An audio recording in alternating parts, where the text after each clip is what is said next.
तो सबसे पहले हम लोग डिस्कस करेंगे टूल्स कि एक इलेक्ट्रिशियन के पास जो कंपनी उसको टूल बॉक्स देती है, क्या देती है? टूल बॉक्स देती है। उस टूल बॉक्स के अंदर कौन कौन से औजार और टूल्स उस टूल के साथ उसको देती है, ताकि वो इलेक्ट्रिशियन उन औजारों के साथ, उन टूल्स के साथ वो जो है साइड पे जाके काम अपना कर सके। ठीक है, तो काम करने के लिए कंपनी आपको एक टूल बॉक्स देती है, उसके अंदर टूल्स भी रहते हैं। ठीक है, तो सबसे पहले हम उन टूल्स के बारे में डिस्कस करेंगे, उन टूल्स के नाम हम पढ़ेंगे और उनका इस्तेमाल पढ़ेंगे जो टूल बॉक्स के अंदर मौजूद होते हैं। ठीक है, और उसके बाद हम फिर जब टूल बॉक्स के अंदर वाले औजार हमारे जो है वो पूरे हो जाएंगे, तो उसके बाद फिर हम उन टूल्स के बारे में पढ़ेंगे जो उस टूल बॉक्स के अंदर नहीं आ सकते। ठीक है, यानी कि उस टूल बॉक्स के अंदर नहीं आते, लेकिन वो टूल्स हमें ज़रूरत होती है उन टूल्स की, उन औजारों की अपना काम कंप्लीट करने के लिए। यानी कि वो टूल बॉक्स के अंदर क्यों नहीं आ सकते? क्योंकि उनका साइज बड़ा होता है। ठीक है, उन टूल्स का साइज बड़ा होता है, जिसकी वजह से वो टूल बॉक्स के अंदर नहीं आ सकते। फिर लिहाजा उनको जब भी हमें उन टूल्स की जरूरत पड़ती है तो वो या तो हमें स्टोर से मिलते हैं, ठीक है, स्टोर से मिलते हैं, और या फिर हमारा जो साइड के ऊपर हमारा जो फोरमैन जहाँ बैठता है या सुपरवाइजर हमारा जहाँ बैठता है, वहाँ पर लकड़ी की जो है बड़े बड़े बॉक्स होते हैं, या GI शीट से बड़ी बड़ी बॉक्स बना के पेटी नुमा वो रखे होते हैं, उनके अंदर हम उन औजारों को रखते हैं। ठीक है, क्लास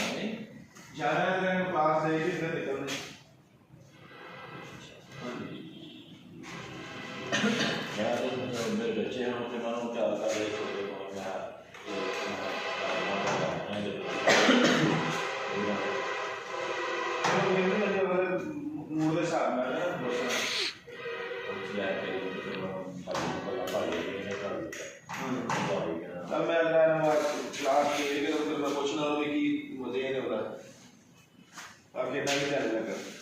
ठीक है, तो सबसे पहले आइए हम डिस्कस करते हैं, हम पढ़ते हैं इलेक्ट्रिकल के टूल्स, इलेक्ट्रिकल के औजार जो उसको कंपनी की तरफ से टूल बॉक्स के साथ दिए जाते हैं काम करने के लिए। तो सबसे पहले हमारा जो टूल हमारे टूल बॉक्स के अंदर होता है, और जिसको टूल बॉक्स के अंदर रीढ़ की हड्डी की निस्बत दी जाती है। जिस तरह से इंसान के अंदर ये रीढ़ की हड्डी है, और इसी तरह से टूल बॉक्स के अंदर एक टूल ऐसा होता है जिसको रीढ़ की हड्डी की मानद जो है वो समझा जाता है, यानी कि टूलों की जान समझा जाता है। यानी कि अगर वो टूल नहीं है तो बाकी टूल भी आप इस्तेमाल नहीं कर सकते, आपका काम आगे नहीं बढ़ता। तो वो कौन सा टूल्स है, उसको क्या कहते हैं?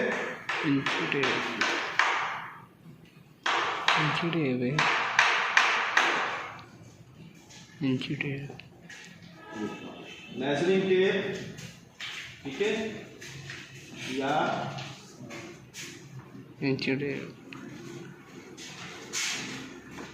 मीटर टेप, या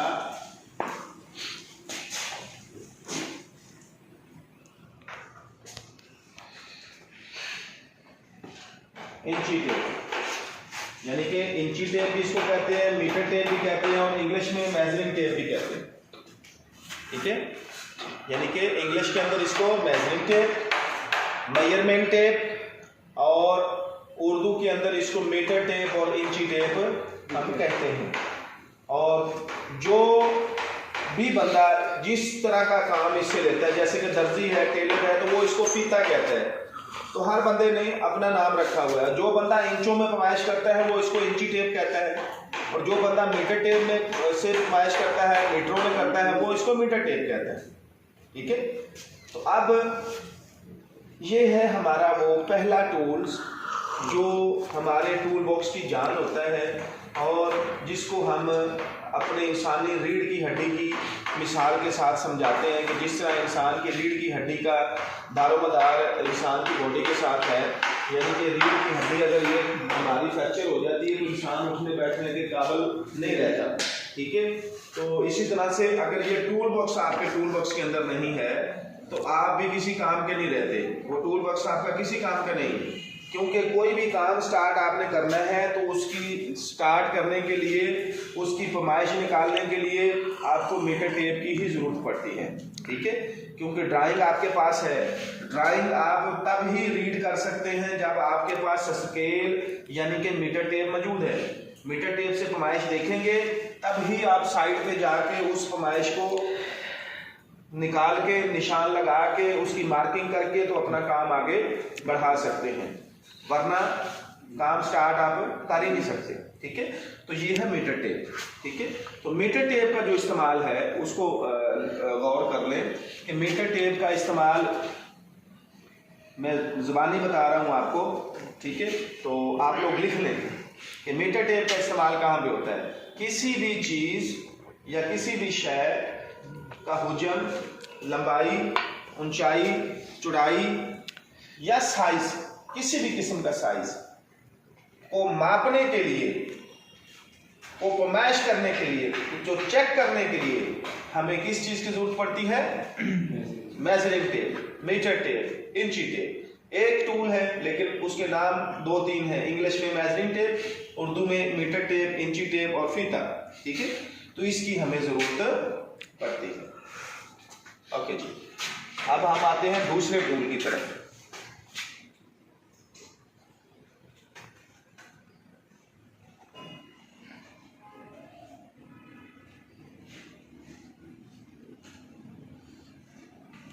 क्या लिखा है? मार्कर। ये मेरे हाथ में है मार्कर। ठीक है, ये भी आपके टूल बॉक्स का हिस्सा है, मार्कर।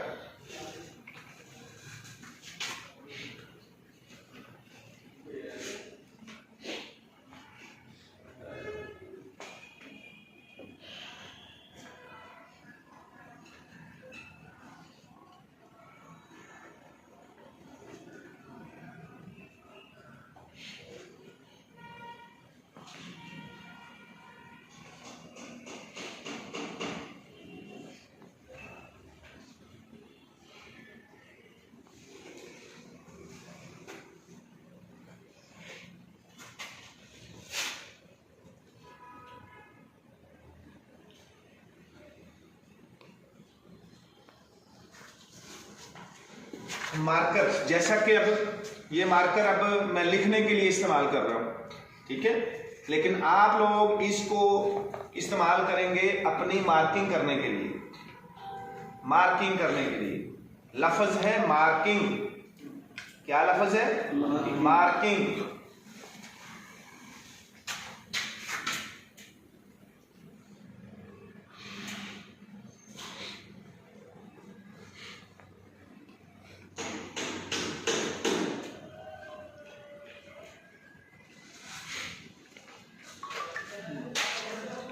मार्किंग करने के लिए।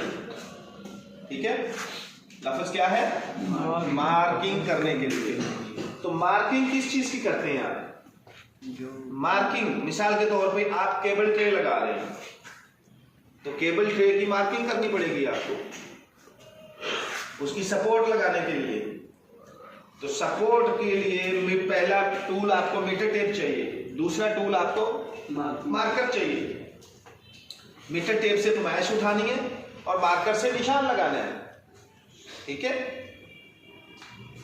एक निशान लग गया, दूसरा लग गया, तीसरा लग गया। इसी तरह से जितनी भी सपोर्ट आप लगाते हैं, सब सपोर्ट के लिए आपने निशान लगाना है।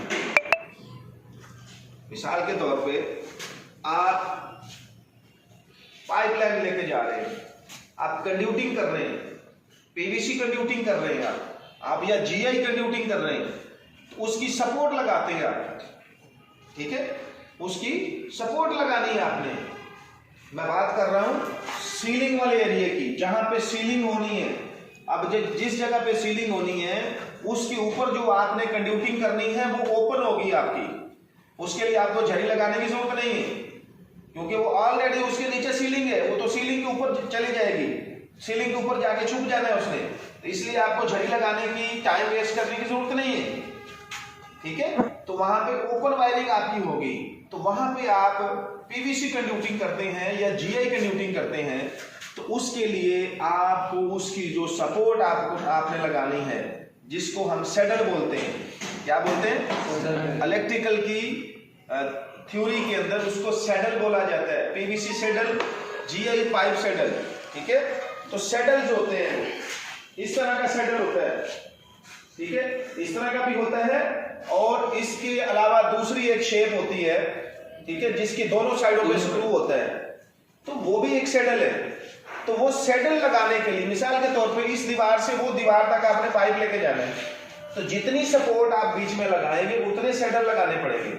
तो वो सैडल लगाने के लिए आपका जो स्टैंडर्ड साइज है वो 1 मीटर का है, यानी कि 1 मीटर बाई 1 मीटर पे एक सपोर्ट है, दूसरे मीटर पे सपोर्ट है, तीसरे पे सपोर्ट है।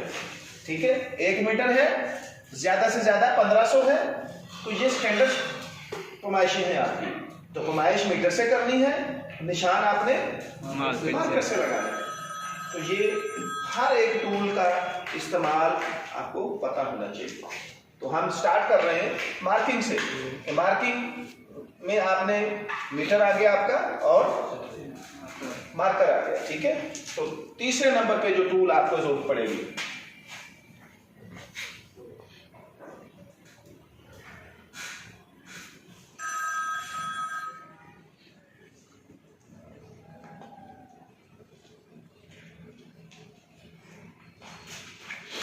क्या नाम है? ऊंची बोले। चाक लाइन डोरी। क्या है? चाक लाइन डोरी। तो ये जो टूल है आपका चॉक लाइन डोरी, ठीक है,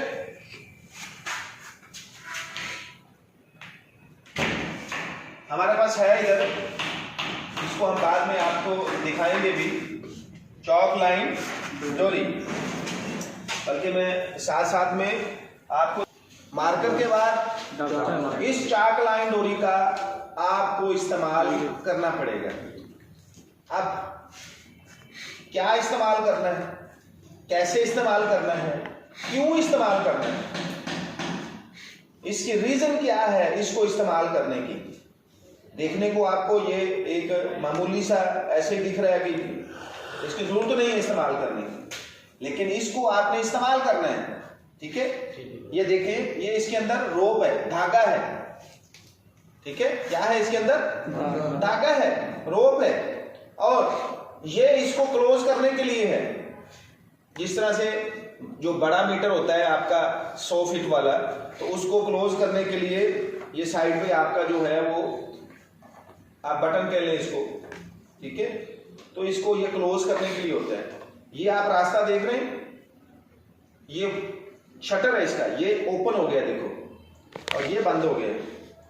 तो ये ओपन करके इसके अंदर हम कलर भरते हैं, ब्लू कलर या ब्लैक कलर या रेड कलर, तीनों कलरों में से कोई एक कलर की बोतल इसके साथ हमें मिलती है, कलर की बोतल भी इसके साथ हमें मिलती है। ठीक है, उसमें से कलर हम इसके अंदर डालते हैं और फिर ऊपर से थोड़ा सा पानी डालते हैं। पानी डालने के बाद इस शटर को बंद करते हैं और फिर इसको शेक करते हैं। ठीक है, ऐसे से शेक करते हैं, हिलाते हैं इसको। क्यों हिलाते हैं? ताकि जो पाउडर अंदर डाला है और जो पानी डाला हमने वो गीला होके अंदर जो इसके धागा है उस धागे को सारा वो कलर कर चढ़ जाए, उसको लग जाए वो धागे को। ठीक है, तो ये तो इसकी तैयारी का प्रोसेस है। आपको पता हो कि इसको हमने इस्तेमाल कैसे करना है। अब इस्तेमाल इसको क्यों करना है? इस्तेमाल इसलिए करना है कि आपका इस दीवार से उस दीवार तक जो पाइप जा रहा है, या आपने इस दीवार से उस दीवार तक या उस दीवार से आगे केबल ट्रे लेके जाना चाहते हैं आप, अब केबल ट्रे जो है उसकी दोनों साइडों पे सपोर्ट लगेगी, रॉड आएंगे। अब रॉड लगाने के लिए उसकी पैमाइश भी चाहिए आपको, तो निशान आपने पहले से लगाया है, ठीक है। तो उसको हमने करना होता है इस चौक लाइन डोरी की मदद से अलाइनमेंट। क्या करना होता है? अलाइनमेंट। अलाइनमेंट कहते हैं कि जितने रॉड हम लगाना चाहते हैं, जितने हम पाइप के लिए सैडल लगाना चाहते हैं, या केबल ट्रे के लिए हम सपोर्टे लगाना चाहते हैं, रॉड ऊपर से लेके आना चाहते हैं, वो हमारा यहाँ पे फर्स्ट नंबर वाला रॉड और लास्ट नंबर वाला रॉड आपस में जब ऐसे हम खड़े होके देखें तो ये सारे के सारे रॉड एक ही लाइन में नजर आए हमें, और इधर वाले रॉड भी ऐसे ही सीधे नजर आए हमें। उसको कहते हैं अलाइनमेंट। जब आप इस टूल का इस्तेमाल करेंगे तो आपका काम जो है ऑटोमेटिकली अलाइनमेंट हो जाएगा, ठीक है, अलाइनमेंट हो जाएगा। और जब आप इसका इस्तेमाल नहीं करेंगे तो कोई रॉड आपका 1 सेंटी इधर होगा, कोई आधा सेंटी इधर होगा, कोई इधर निकला है, कोई इधर निकला है, तो वो देखने में आपका काम खराब होगा और वो काम आपका पास ही नहीं होगा, ठीक है। वो जो आपका चेकर है, जो आपका कंसल्टेंट है, जो आपका काम पास करने वाला बंदा है, वो आएगा और आके आपका काम जो है वो फेल करके चला जाएगा, बोलेगा रॉड की अलाइनमेंट नहीं है, रॉड की अलाइनमेंट करवाओ। तो फिर से दोबारा आपको वो सपोर्टें खोल के दोबारा मारनी पड़ेंगी, दोबारा टाइम वेस्ट होगा आपका, जो है दोबारा दिहाड़ी जो है जाया होगी, तो नुकसान होगा। तो उसमें आपकी जो काम आपने करना है तो प्रॉपर टूल्स के साथ आपने करना है और प्रॉपर तरीके से करना है, ताकि उसमें आपको एक काम को बार बार करने की जरूरत महसूस ना हो, ठीक है। तो ये मीटर टेप, मार्कर और चौक लाइन डोरी, इन तीनों औजारों का इस्तेमाल आप लोग करते हैं सपोर्ट को लगाने के लिए। आप किसी भी किस्म की सपोर्ट लगाएं, आप वायरिंग कर रहे हैं, पाइपिंग कर रहे हैं, आप केबल ट्रे लगा रहे हैं, आप केबल ट्रंक लगा रहे हैं, या आप बेस बार लगा रहे हैं, ठीक है, या आप दीवार के साथ ऊपर से नीचे की तरफ आ रहे हैं या नीचे से ऊपर की तरफ जा रहे हैं, या आप इस छत के साथ इधर से उधर जा रहे हैं या उधर से इधर लेके आ रहे हैं, कोई भी सर्विस आप लगा रहे हैं, इलेक्ट्रिकल के अंदर कोई भी काम आप कर रहे हैं, उसके अंदर अलाइनमेंट जो चीज है और जो उसके अंदर मार्किंग है या उसके अंदर जो मेजरमेंट है वो आपको इन तीनों टूलों के साथ ही करनी है, ठीक है। तो ये 3 टूल्स आपको पहले चाहिए। उसके बाद एक टूल्स हमारे पास ऐसा है जो हमारे टूल बॉक्स का हिस्सा नहीं है, लेकिन वो इन टूलों के साथ ही हमें चाहिए होता है, ठीक है। उसको हम कहते हैं एल्युमिनियम लैडर। क्या कहते हैं? Aluminium step ladder, aluminium step ladder. लेकिन हम यहाँ पे डिस्कस कर रहे थे कि जो टूल्स हमारे टूल बॉक्स के अंदर आते हैं उनको डिस्कस कर रहे थे, लेकिन यहाँ पे मैं उसको लैडर को लिखूंगा नहीं, बाद में लिखूंगा, लेकिन बताने का मकसद ये है कि इनके साथ वो टूल्स भी आपको चाहिए, एल्युमिनियम लैडर, स्टेप लैडर, ठीक है। क्योंकि उसके बगैर आप जो हाई लेवल एरिया है, जो छत है या दीवार है, उसके ऊपर जाके ना तो पैमाइश कर सकते हैं आप, ना आप निशान लगा सकते हैं, ना आप लाइन डोरी खींच सकते हैं, ठीक है। तो स्टेप लैडर आपको चाहिए, सीढ़ी वो चाहिए आपको। अगर सीढ़ी से ज्यादा हाइट है तो फिर स्काफोल्डिंग चाहिए। तो ये 2 जो टूल्स हैं आपके, जो 2 आपके लिए काम करने के लिए जो आपके इसको कह लें आसाइशें हैं, आपको सहूलतें जो दी जा रही हैं सीढ़ी की और स्काफोल्डिंग की, तो ये भी टूल्स के जुमरे में ही आएंगी, ठीक है। ओके जी, नेक्स्ट हम चलेंगे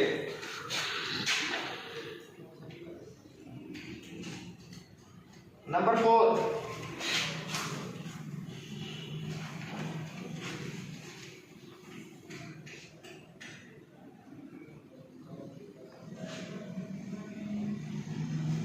ओके, ये तो हो गया आपका नुमाइश के हवाले से, ठीक है। अब इसमें जो हमारी सपोर्ट लगाने के लिए हम मशीन यूज करते हैं, ड्रिल मशीन यानी कि बड़ी मशीन जो यूज करते हैं, वो भी हमारी टूल बॉक्स के अंदर नहीं आती, लेकिन उनके जो बिट हैं वो हमारे टूल बॉक्स के अंदर आते हैं। तो बिट का तज़किरा हम यहाँ पे करेंगे, लेकिन मशीन का तज़किरा हम आगे जाके पावर टूल के साथ करेंगे। ठीक है, तो मैं यहाँ पे अब लिखने वाला हूँ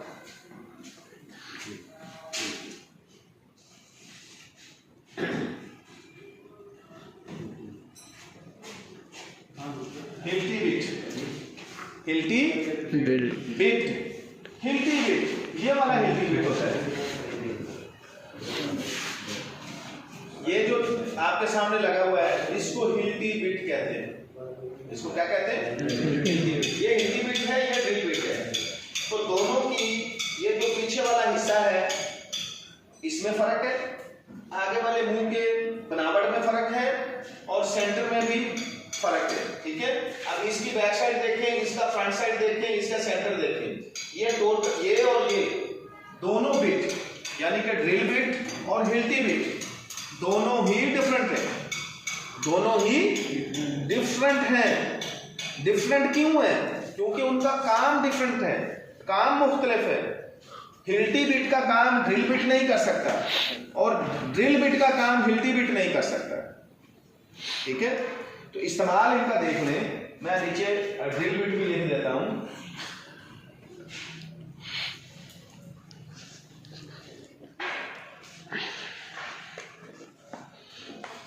drill bit, Hilti bit, drill bit. क्योंकि हमने जिन औजारों से काम स्टार्ट किया उनका इस्तेमाल हम सपोर्ट लगाने के लिए करते हैं, तो अब मैं जो पहले जो औजार लिख रहा हूं वो वही औजार लिख रहा हूं जो सपोर्ट लगाने के लिए हम इस्तेमाल करते हैं। यानी कि सपोर्ट को कंप्लीट करने के लिए, यानी कि किसी भी किस्म की सपोर्ट है, चाहे वो हमारी कंड्यूटिंग पाइपिंग हम कर रहे हैं, जीआई की कंड्यूटिंग कर रहे हैं या पीवीसी की कंड्यूटिंग कर रहे हैं, या हम केबल ट्रे लगा रहे हैं, या हम जनाब बस बार लगा रहे हैं, या हम जनाब केबल ट्रंक लगा रहे हैं। ठीक है, यानी कि किसी भी किस्म की हम सपोर्टिंग हमें ज़रूरत है तो उसके लिए हमें ये औजार चाहिए। या हम पैनल को फिक्सिंग कर रहे हैं, या हम डीवी ड्रेसिंग को फिक्सिंग कर रहे हैं, तो इनके लिए हमें ये औजार चाहिए। ठीक है, तो इसके अंदर हिल्टी बिट और ड्रिल बिट। अब ये जिस तरह से मैंने ये इस्तेमाल लिखा ना, इसी तरह से सबका इस्तेमाल मैं लिख के दिखा सकता हूँ आपको, लेकिन मैं लिख क्यों नहीं रहा? क्योंकि उसमें टाइम ज़्यादा वेस्ट होगा, इसलिए मैं आपको जुबानी बता रहा हूँ ताकि आप खुद लिखें उसको। ठीक है, अगर आप कहते हैं तो मैं लिख भी सकता हूँ। अब हिल्टी बिट का इस्तेमाल, हिल्टी बिट का इस्तेमाल हम करते हैं जब हमारे मीटर टेप से हम पैमाइश कर लेते हैं, मार्कर से निशान लगा लेते हैं, उसके बाद उन निशानों को हम लाइन डोरी से की मदद से, चाक लाइन डोरी की मदद से अलाइनमेंट कर लेते हैं। तो फिर हम लेते हैं हिल्टी बिट और हिल्टी मशीन, हिल्टी मशीन और हिल्टी बिट लेते हैं। हिल्टी मशीन के अंदर हिल्टी बिट को लगाते हैं और उस निशान पे हम होल करते हैं। याद रखिएगा कि जो हिल्टी बिट है वो सिर्फ और सिर्फ कंक्रीट वाली जगह पे होल कर सकता है। ठीक है, हिल्टी बिट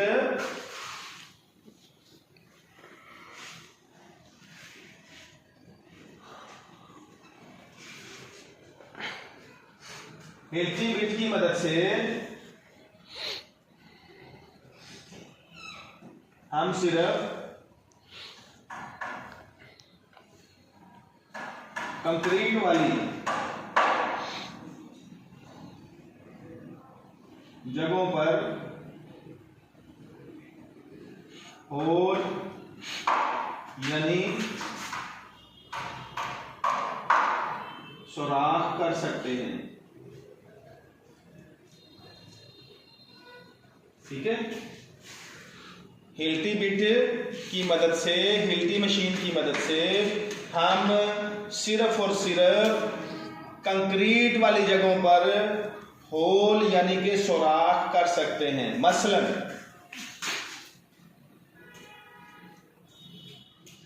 मसलन दीवार, ठीक है, छत, फर्श वगैरह। यानी कि कंक्रीट की छत है, उसमें सुराख करना है, दीवार है कंक्रीट की या फर्श है, तो इनके अंदर सुराख अगर करना है हमने सपोर्ट लगाने के लिए, तो हमें हिलती मशीन चाहिए और हिलती बिट चाहिए। ठीक है, अब पांचवें टूल की तरफ आते हैं हम, जिसको ड्रिल बिट कहते हैं। ड्रिल बिट, इसको ड्रिल वर्मा भी कहते हैं, हिल्टी वर्मा भी कहते हैं। मिसाल के तौर पे हिल्टी बिट है तो हिल्टी वर्मा उसको बोलेंगे, ठीक है। ड्रिल बिट है तो उसको ड्रिल बिट और ड्रिल वर्मा भी कहते हैं, ठीक है। तो ये जो ड्रिल बिट है, इसका इस्तेमाल हम करते हैं सुराख करने के लिए। जिस तरह से हिल्टी बिट का काम है सुराख करना, तो ड्रिल बिट का काम भी सुराख करना है। लेकिन किस जगह पे? इसका सुराख करने के लिए हमें जो है वो, ये जो ड्रिल बिट है ये कंक्रीट में सुराख नहीं कर सकता, और ये जो कंक्रीट वाला है, जिस जगह पे ड्रिल बिट सुराख करेगा वहां पे हिल्टी बिट वाला बिट जो है वो सुराख नहीं कर सकता, ठीक है। तो ये हम इसका लिखेंगे कि ड्रिल बिट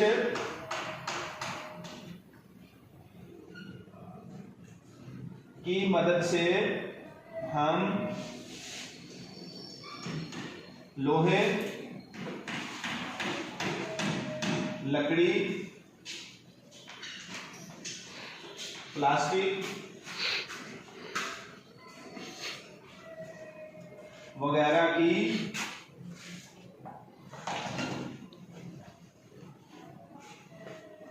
अशिया में होल यानी सुराख कर सकते हैं।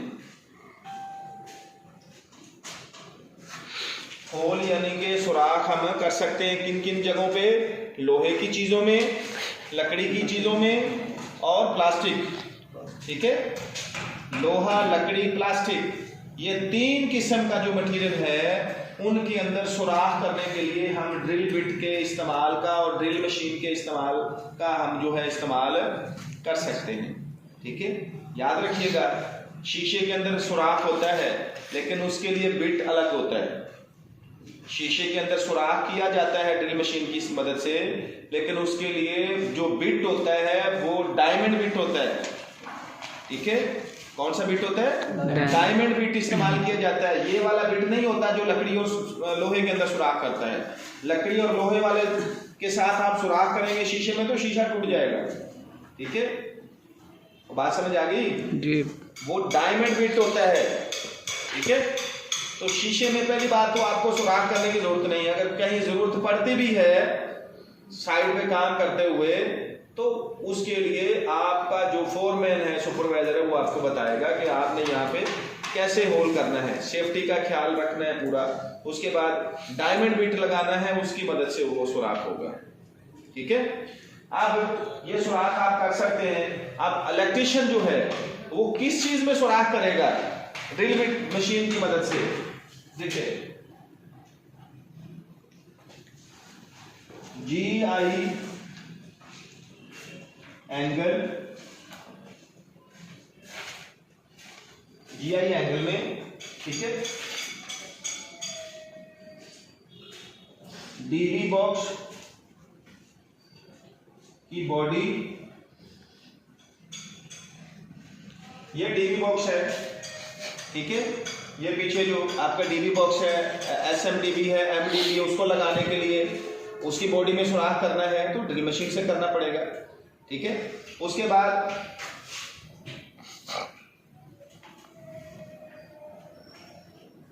Electrical panel,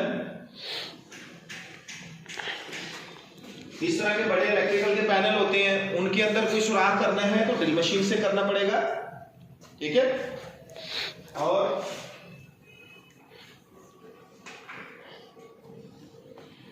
cable tray, cable trunk,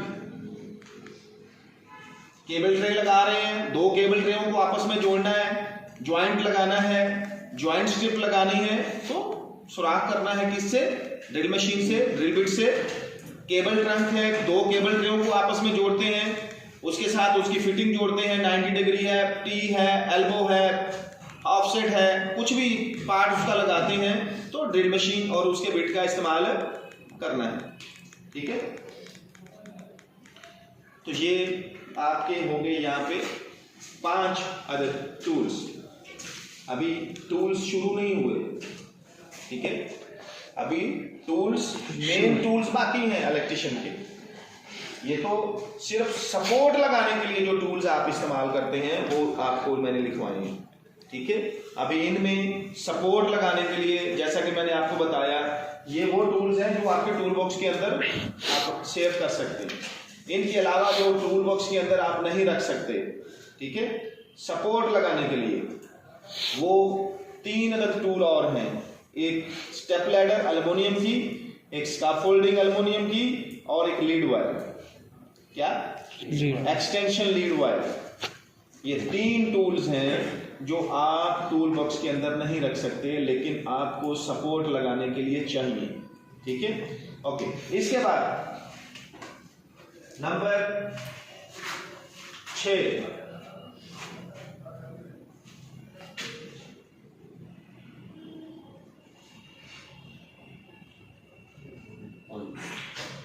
hole punch.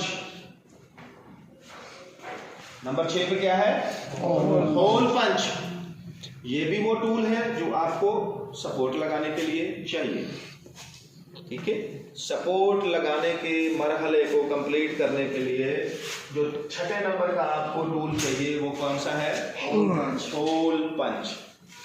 ठीक है, होल पंच का इस्तेमाल क्या है, कहाँ इस्तेमाल करते हैं,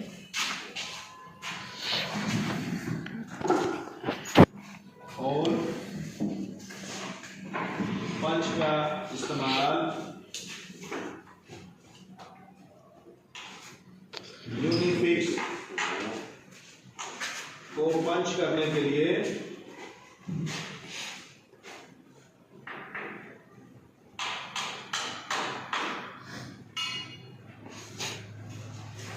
होल पंच का इस्तेमाल हम यूनिफिक्स को पंच करने के लिए करते हैं।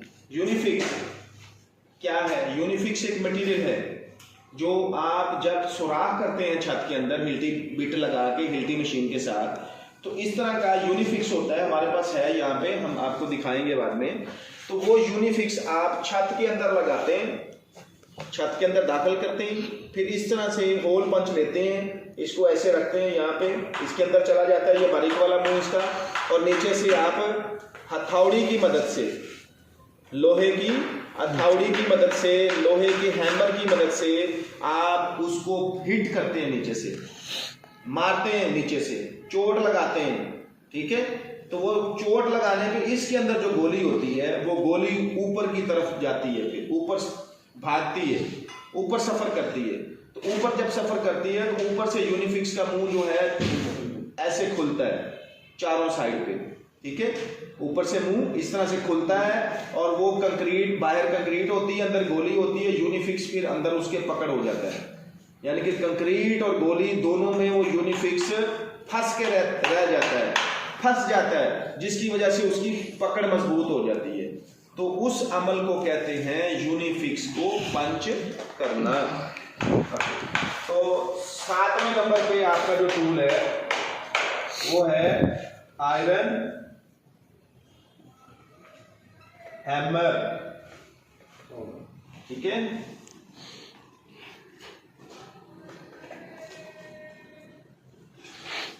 लोहे की हथौड़ी, आयरन हैमर यानी कि लोहे की हथौड़ी। तो लोहे की हथौड़ी का आप सबको ही पता है कहां कहां इस्तेमाल आप कर सकते हैं, इसको बताने की जरूरत नहीं है। अभी एक इस्तेमाल तो मैंने बताया कि यूनिफिक्स को पंच करने के लिए हथौड़ी का इस्तेमाल आपने करना है। इसके अलावा जहां भी आपको जरूरत इसकी महसूस होगी तो आपने करना है। ठीक है, ओके। उसके बाद 8वें नंबर पे है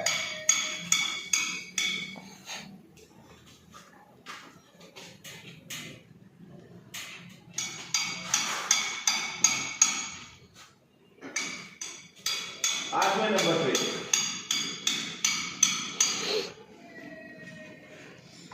ग्रिप प्लायर। कौन सा टूल्स है? Grip plier. अब ये जो ग्रिप प्लायर है इसका सबसे ज्यादा इस्तेमाल सपोर्ट लगाने के लिए आप करते हैं। सपोर्ट लगाते हुए इसका इस्तेमाल सबसे ज्यादा किया जाता है। ठीक है, कैसे किया जाता है मैं आपको बताता हूं कि जब आप सबसे पहले मार्किंग की, सबसे पहले पैमाइश की, फिर मार्किंग की, फिर लाइन डोरी से अलाइनमेंट किया उसको, फिर हिल्टी मशीन के साथ हिल्टी बिट लगा के सुराख किया, फिर आपने उसके अंदर यूनिफिक्स लगाया, फिर होल पंच लेके उसको पंच किया, हैमर की मदद से हिट किया, नीचे से उसको पंच किया। पंच करने के बाद जो ग्रिप प्लायर है फिर उस यूनिफिक्स के अंदर आपने लगाना है रॉड। कौन सा रॉड? Threading rod. कौन सा रॉड लगाना है? थ्रेडिंग रॉड लगाना है, यानी कि चूड़ी वाला रॉड लगाना है आपने।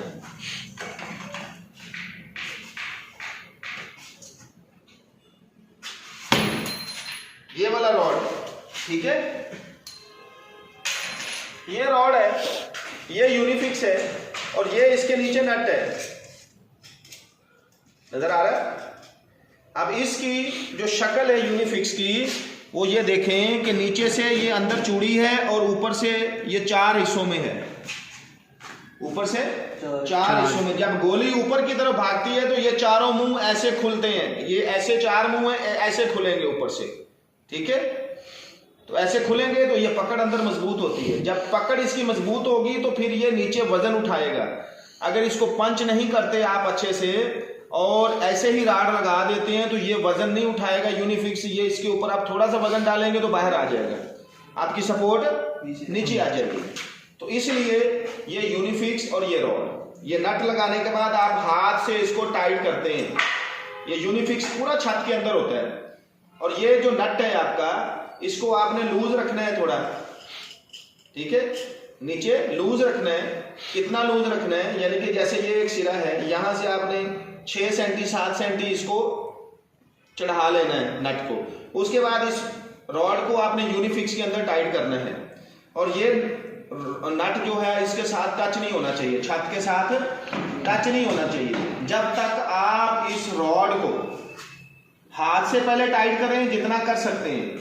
हाथ से टाइट जब हो गया, अब मजीद हाथ से टाइट नहीं हो रहा है, तो फिर आपने लेना है ग्रिप प्लायर। आपने क्या लेना है? Grip plier. तो उस ग्रिप प्लायर की मदद से आपने इस रॉड को टाइट करना है। ठीक है, जैसा कि ग्रिप का मतलब है मजबूती। ठीक है, ग्रिप का मतलब है मजबूती, किसी भी चीज को मजबूती से पकड़ने वाली चीज। तो ग्रिप प्लायर, ऐसा प्लायर जो जिसकी ग्रिप बहुत मजबूत है, तो वो जब आप इसके ऊपर लगाते हैं तो उसकी पकड़ इतनी मजबूत होती है कि वो स्लिप नहीं होता, क्योंकि इधर भी थ्रेड बना हुआ है, इसके ऊपर ये चूड़ी है, उसके भी अंदर भी चूड़ी टाइप उसका जबड़ा होता है। तो वो इसके अंदर थ्रेड के अंदर थ्रेड फंसती है, वो मजबूती और उसकी बढ़ जाती है। तो उसकी मदद से फिर आप उसको पकड़ के इस रॉड को टाइट करते हैं। ठीक है, ग्रिप प्लायर के बगैर ये रॉड अच्छे से टाइट नहीं होता, तो उसकी मदद से आपने टाइट करना है। लेकिन यहाँ पे एक चीज का ध्यान आपने रखना है, वो क्या? वो ये कि इस रॉड को टाइट करने के लिए आपने ग्रिप प्लायर जो लगाना है वो ना तो नीचे वाले सिरे के पास लगाना है ना ऊपर वाले सिरे के पास लगाना है। इस रॉड के सेंटर में लगाना है हमेशा, ऐसे सेंटर में। कहाँ लगाना है? सेंटर में। सेंटर में क्यों लगाना है? सेंटर में इसलिए लगाना है क्योंकि ये नीचे वाला जो सिरा है, नीचे से ऊपर 10 सेंटी तक, ऊपर से नीचे 10 सेंटी तक, ये जो एरिया होता है नीचे वाला और ऊपर वाला, इस एरिया में हमारे जो नट होते हैं ये वाले, इन नटों ने ऊपर नीचे मूव करना होता है।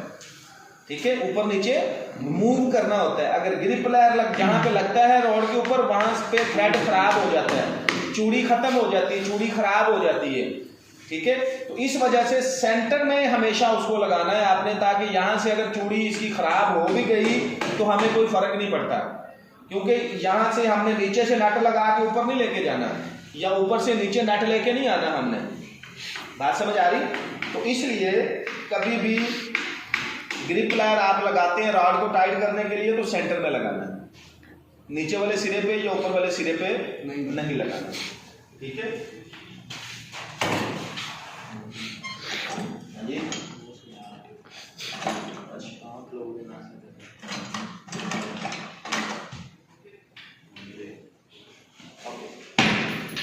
तो ये है ग्रिप प्लायर। ठीक है, ग्रिप प्लायर के बाद हमें चाहिए मशीन। ओ मतीन की चाबियां चेक कर जरा थे। इसके बाद 9 नंबर का जो औजार आपको चाहिए, अभी सपोर्ट का मरहला खत्म नहीं हुआ आपका, बात समझ आ रही? अभी तक सपोर्ट लगाने के लिए जो जो औजार आपके लग रहे हैं वो लगा रहा हूं मैं। ये सपोर्ट के अलावा भी इन औजारों का इस्तेमाल आप कर सकते हैं। बात नहीं समझ आई? ये ग्रिप प्लायर है, अब रॉड टाइट कर लिया तो कोई और जगह पे कोई चीज किसी चीज को मजबूती से पकड़ना है तो वहां भी इस्तेमाल कर सकते हैं आप। ये थोड़ी है, लोहे का हैमर है, कहीं भी इस्तेमाल कर सकते हैं। ठीक है, उसके बाद इसमें मीटर टेप है, तो मीटर टेप किसी भी चीज में साइज चेक करने पे आप कर सकते हैं। ठीक है ना? तो लेकिन जो आपका एक सपोर्ट लगाने का जो मरहला, जो मेन मरहला होता है, उसमें जो जो औजार लग रहे हैं पहले हम उसको डिस्कस करते हैं। ठीक है, तो ग्रिप प्लायर के बाद आपका जो औजार आप इस्तेमाल करते हैं उसको कहते हैं हम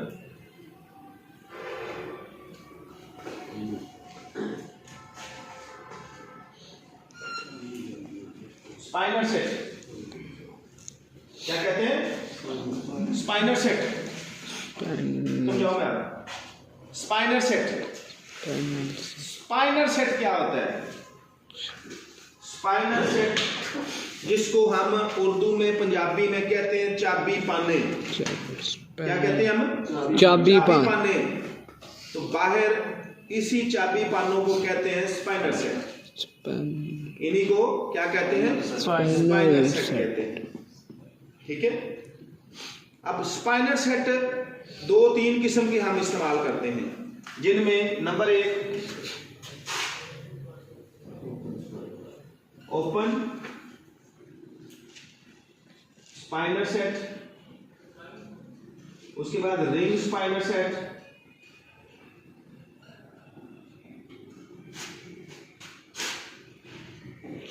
ठीक है, रिंग स्पाइनर सेट, फिर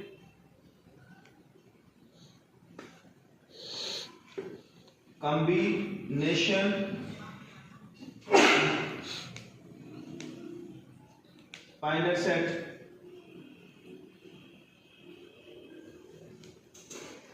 और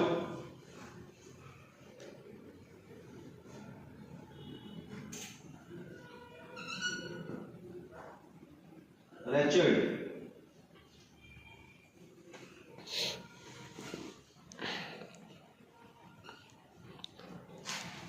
रेचर्ड स्पाइनर सेट। तो 3 किस्म 4 किस्म के जो हैं वो स्पाइनर आप इस्तेमाल करते हैं। ठीक है,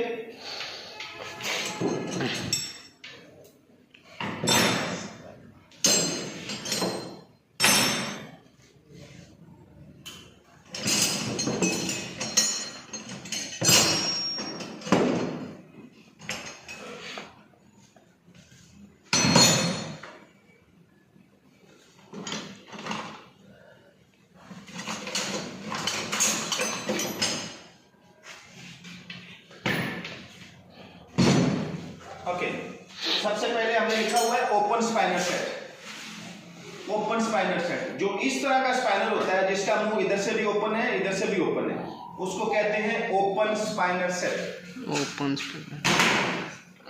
दूसरे नंबर पे हमने लिखा है रिंग स्पाइनर सेट, जिसका ये वाला मुंह भी रिंग है, ये वाला भी रिंग है, इसको कहते हैं रिंग स्पाइनर सेट। ये वाला जो सेट होता है इसके अंदर छोटे से लेके बड़े तक जितने भी स्पाइनर होते हैं दोनों का साइड गोल होता है, रिंग होता है, इसको रिंग स्पाइनर सेट कहते हैं। फिर कॉम्बिनेशन स्पाइनर सेट कौन सा होता है? कॉम्बिनेशन स्पाइनर सेट वो होता है जिसका एक मुंह रिंग होता है दूसरा मुंह ओपन होता है, यानी कि ये रिंग और ओपन का कॉम्बिनेशन है। ठीक है, ओपन और रिंग का कॉम्बिनेशन है ये, तो ये कॉम्बिनेशन स्पाइनर होता है। ठीक है, तो इसी तरह से ये वाला जो होता है ये आपका रैचेट स्पाइनर है। क्या है? यानी कि ये इसके अंदर बैरिंग होता है, यानी कि काम को स्पीड से करने के लिए। ठीक है, तो ये इसका लॉक होता है, इसको लेफ्ट और राइट यानी कि टाइट करने के लिए। ठीक है, और इसी लॉक को इधर करेंगे तो खोलने के लिए, इस्तेमाल करने के लिए। ठीक है, तो ये इसके आगे गोटी होती है, जो हर साइज की गोटी जो है इसके आगे फिट हो जाती है। छोटी साइज की, बड़े साइज की गोटी इसकी आगे फिट हो जाती है। इसको हम कहते हैं रैचेट स्पाइनर सेट। क्या कहते हैं? Ratchet spinner set. तो इस स्पाइनर की सपोर्ट के लिए क्या जरूरत है? भाई सपोर्ट के लिए जरूरत इसलिए है क्योंकि जब रॉड को हम लगाते हैं और नट ऊपर जाके टच होता है छत को, तो उस रॉड नट को टाइट करने के लिए हमें स्पाइनर की जरूरत है। तो स्पाइनर हमें चाहिए। स्पाइनर के बगैर हम हाथ से खाली टाइट करके नहीं छोड़ेंगे उसको। हमने ऊपर वाला जो छत के साथ नट जो लगेगा हमारा जाके, उसको हमने स्पाइनर की मदद से अच्छे से टाइट करना है। और उसके बाद नीचे वाला जो है हमारा, जो सपोर्ट के नीचे है, एंगल के साथ लगेगा, ठीक है, वो वाले नट भी हमने स्पाइनर से टाइट करने हैं। ठीक है, तो स्पाइनर की जरूरत हमें लाजम है। तो ये यहां तक 9 नंबर तक आपको ये जितने मैंने औजार बताए हैं 9 नंबर, ठीक है, ये आपको सपोर्ट लगाने के लिए इस्तेमाल होते हैं। और ये सारे के सारे जो औजार हैं ये आपके टूल बॉक्स के अंदर आ जाते हैं। हाँ, ये जो रैचेट स्पाइनर बॉक्स है आपका, इसका बॉक्स एक अलग होता है, बड़ा बॉक्स होता है, तो वो हमेशा जो है स्टोर से इशू करवाना पड़ता है, क्योंकि ये साइडों पे ज्यादा नहीं होते, 1 या 2 होते हैं, तो हर बंदे को जरूरत पड़ती है, पाइप फिटर को भी, प्लम्बर को भी, डक्टिंग वाले को भी, इलेक्ट्रिशियन को भी। तो ये स्टोर से पता करना पड़ता है, स्टोर में जाके आप पूछेंगे तो आपको फिर वो मंगवा के देंगे अगर फ्री होगा तो। ठीक है, तो इसलिए ये 1 या 2 ही सेट होते हैं साइड पे, तो इसको सारे मिलके यूज करते हैं। बाकी ये जो ओपन और रिंग है, इसका एक सेट आपके टूल बॉक्स के अंदर मौजूद होता है। ठीक है, अब इसके अलावा 10 नंबर, 11 नंबर और 12 नंबर। 12 नंबर तक जो अभी मैं ये जो नीचे 3 टूल लिखने वाला हूं, ये आपके टूल बॉक्स के अंदर नहीं आते। ठीक है, लेकिन ये आपको इन औजारों के साथ इस्तेमाल करने की जरूरत इनकी महसूस होती है, सपोर्ट लगाने के लिए, सपोर्ट बनाने के लिए। मिसाल के तौर पे ये लिख लिया, बता दूं इसको रेस।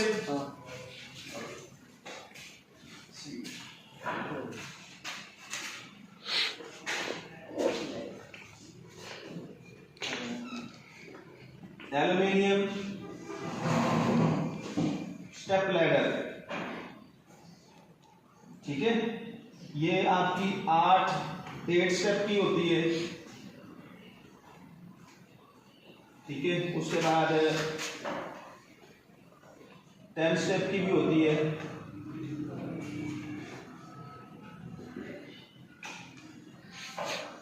12 स्टेप की होती है। ठीक है, एल्यूमिनियम स्टेप लैडर, जिसको हम सीढ़ी बोलते हैं। तो ये 8 स्टेप में, 10 स्टेप में, 12 स्टेप में और 20 स्टेप में भी आपको मिलती है। ठीक है, तो एल्यूमिनियम स्टेप लैडर की जरूरत पड़ती है हमें अपना हाई लेवल का काम करने के लिए और सपोर्ट लगाने के लिए। ठीक है, उसके बाद मोबाइल स्कैफोल्डिंग,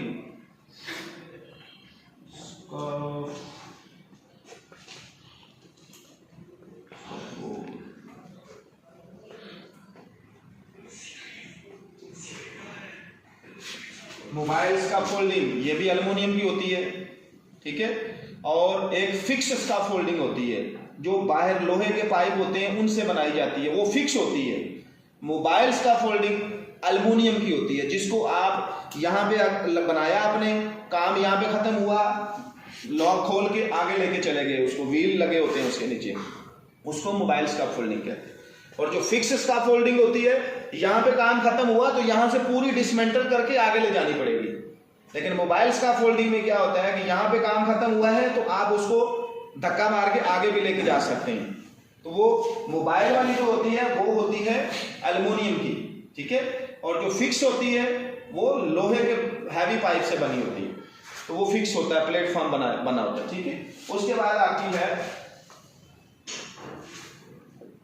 लीड वायर।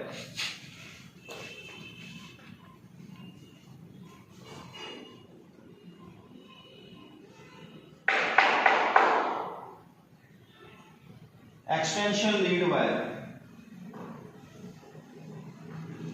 ठीक है।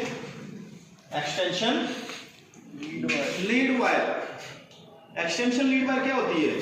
जिस तरह से आप अपने घरों के अंदर 3 शू का इस्तेमाल करते हैं, पाकिस्तान में हम कहते हैं 3 शू बोर्ड लाओ भाई, पावर, बिजली की पावर इधर है, हमने काम उधर करना है।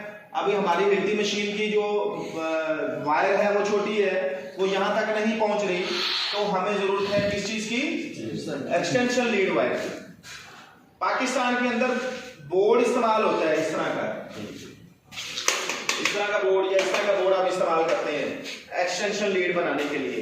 लेकिन याद रखें, बाहर इस तरह का जो है वो यूज नहीं होता, बाहर आपका यूज होता है male female socket, male female socket, वो पीछे लगी हुई है वेल्डिंग मशीन को, और इधर भी एक लगी हुई है। तो इस तरह की आपकी लीड वायर के एक सिरे पे मेल सॉकेट और दूसरे पे फीमेल लगी होगी, तो उसको वो 50 फुट की लंबी वायर है, ठीक है, या 100 गज की लंबी है, जितनी लंबी आपने बनानी आप बना सकते हैं, ठीक है। तो इतनी लंबी वायर के एक सिरे पे मेल और दूसरी सिरे पे फीमेल लगाते हैं, तो वो मेल और फीमेल लीड वायर जो है एक्सटेंशन लीड वायर आपकी बन जाती है। तो वो काम करने के लिए आप इस्तेमाल करते हैं, ठीक है। ओके, अब इसको स्टॉप करें। इसके बाद